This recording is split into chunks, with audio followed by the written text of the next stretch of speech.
Okay, next news story then. We've seen some reports this week that Astrobot is going to ship on PlayStation 5, and there's no chance whatsoever that the game will be brought to PlayStation VR 2 in any way, shape, or form.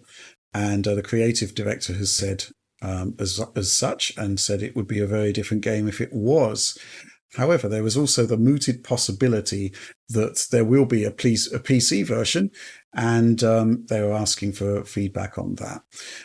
John, this, I guess, on the face of it, possibly a bit of a disappointment, but Mm, it's understandable, right?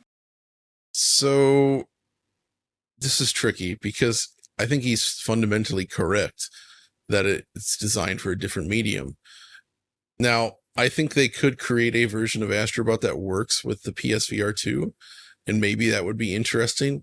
But the problem is it would be need to build, it's building on the expectations of the original Astrobot, which fundamentally is a very different sort of experience that is explicitly designed around having the headset. So much of the delight and interesting things with the way the puzzles, levels, and everything works is tied into the fact that you're a physical person wearing this headset in that space, right? Right.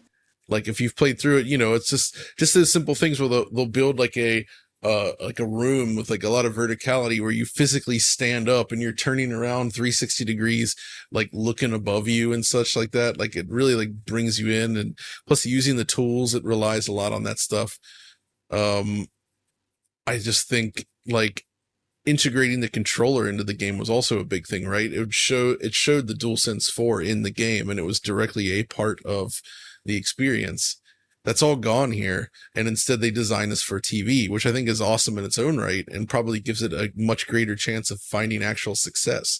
So I'm actually happy they've made it for PS5 because it might actually be successful now, whereas a PSVR 2 game would have failed without question, I think that's Yeah. probably fair right? enough. The question is, So could you have had both? And the answer just seems to be, I per the nope. director, probably not. No, I mean, again, technically, yes, but fundamentally, it would change. It would just not be anything like the original Astrobot, it would then be seen as a disappointment for not pushing the VR medium forward. So it would just be like a platform where your head becomes the camera, and that's it. Yeah. Yeah. I think a VR conversion might be possible. I don't think it would be that great relative to the original Astrobot. I personally think that if you want Astrobot on PS5, you should really look at that original game and hopefully get a port at some point to the PlayStation 5 and PSVR 2. I think that would be fantastic. Given Sony's current trajectory on PSVR 2, maybe that's not super likely, but I also think that beyond just not having those additional features and that additional interactivity in the world with Astrobot, on PlayStation VR 2, potentially the new Astrobot game that is. I think there are possibly some gameplay mechanics that wouldn't really work in VR, and possibly some things that would cause nausea, like when you're sliding down that slide in some of the preview footage I've seen, and there are like balls all around and in front of the camera and stuff like that. I don't think that would really work. If you look at some of these platformers, including to some degree Astrobot, but also I remember Lucky's Tale that was released in 2016, a VR Yep. platformer, Right. quite a good one. It was very constrained in terms of the way they handled the camera, and they were very careful and very deliberate about how they built the game. And I kind of just think with these third-person titles, the third-person platformer that's built around 2D displays, bringing that to VR might actually just not be a good fit in terms of the way the camera works, in terms of the content, in terms of the speed. So yeah, I think that like ultimately you want a game that's built for VR first, but beyond that, you want a game that's comfortable to play. And I'm not totally sure this would be either of those things. Yep. Yeah. Let's talk about the mooted possibility of a PC port. Now, this is an interesting one because obviously the game is so rooted in the PlayStation legacy, in the culture of PlayStation. Lots of PlayStation references in there. I think that's pretty much the only reason why they might not consider doing a PC port. It's like an entirely different audience. But at the same time, everything we've seen of the game so far suggests that it's looking extremely good. In fact, you've played it out of it, John, so you're probably best Oh suited gosh, to yeah. comment on this. PC port, yes or no? I would love to see it, just because I want more people to play the game and have it help it find success. Like that demo I played was so good. It's just an incredible platformer, and it deserves to be on any platform. Now, obviously, there's enough like Sony stuff in there that not everyone's necessarily going to get or whatever. But I don't think that would detract from what is a delightfully designed platform game.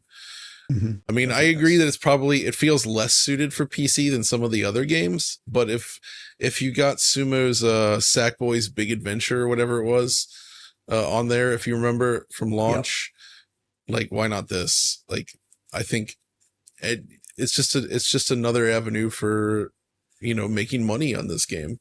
Yeah. And well, based on the demo anyway, it seems like it deserves it.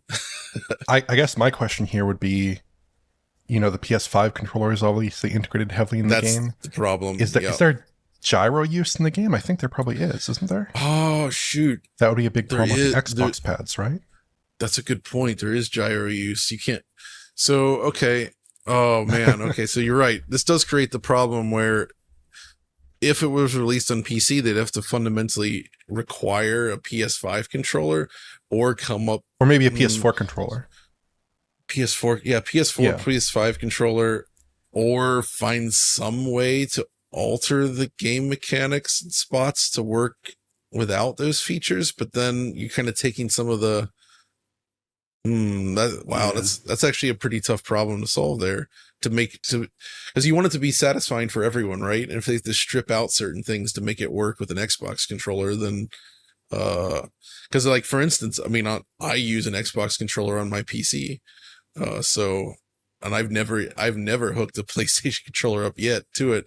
Although we'll find out soon enough with that PSVR 2 adapter. I guess I will try anyway. But yeah, well, one solution: bring back 6-axis. Bring back 6-axis. No, that's the tricky thing, right? If there's going to be hardware-specific mechanics that aren't in an Xbox pad or in most of the pads that PC users are using, and it is overwhelmingly, seemingly, the Xbox pad. I think, according to Steam Hardware Survey, I don't know, but it's a great PC pad. That's going to be tricky, isn't it? But that does seem to be pretty much the. So we're now moving from the concept of PlayStation culture being the issue to actual hardware mechanics, which is a lot more difficult to overcome. Yeah. They should ship it with a gyro mouse or like a rumble mouse with gyro in it. And some duct tape. And some duct tape in there. Okay, so some work would need to be done, but I think ultimately we'd still like to see it, right? Yeah, I mean, if they can find a way to make it work, yes. Okay.